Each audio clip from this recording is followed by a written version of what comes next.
So a million thanks to the Bank Street Book Committee for choosing this as a finalist, with books about chocolate, monkeys, bones, and toilets, and the book about math won. This must be 2014.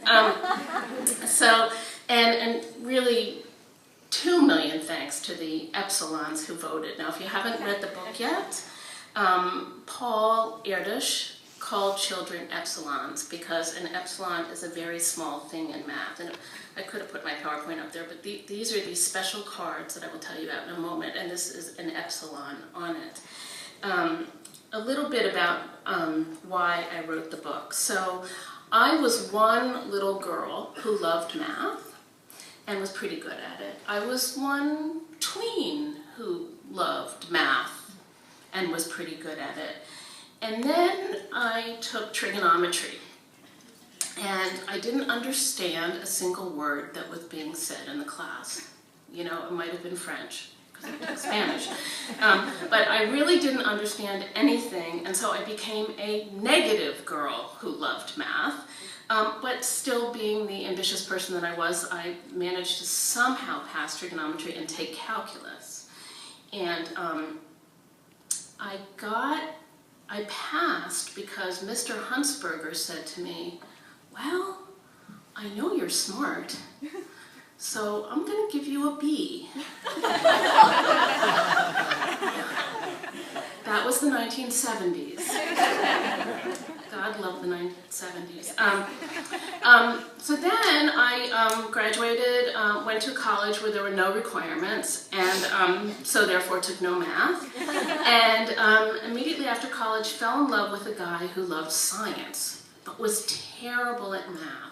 Now, he probably could have predicted that when we got married and had children, there would be some recessive math gene, but we never talked about it because his father is an applied mathematician, which is why he ran screaming from the kitchen dinner table, because his father would do formulas on the napkins at dinner. And but then we had this boy, and he just looked like a normal, sweet little baby to us, and a normal, sweet little toddler. And then one day, my husband and I sort of argued about who was driving the car at this time.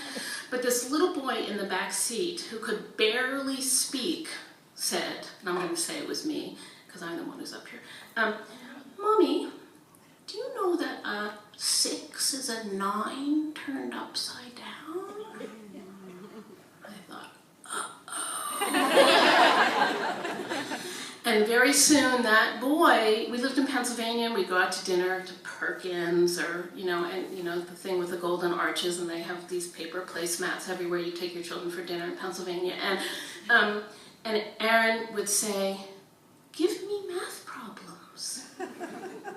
And so we would give him math problems. And people at the other tables would look at us, and I was really sure that somebody was going to call social services, because we were making our kid do math at dinner.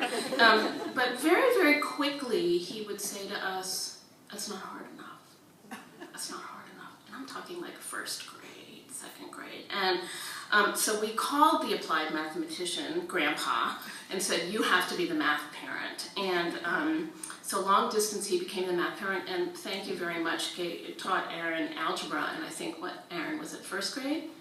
Second grade? Somewhere in there. And the boy who loved math is here. He's now, of course, all those times I yelled at him for, put away your calculator or whatever, he was programming it, and so now he makes a much better living than I will ever make writing computer code. So one day he told me about this mathematician named Paul Erdős, who didn't have a home, and he traveled everywhere, and people took care of him, and he did this math, and I must admit I said something probably like, go play with your calculator, Aaron, because I was a really good mom. And then 3 years later, his younger brother, who cannot be here today because he's in Brooklyn teaching epsilons,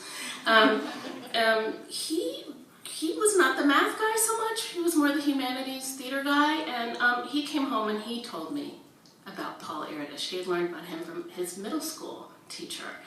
And so I started to pay attention, and you know, 12 years later the book was published. So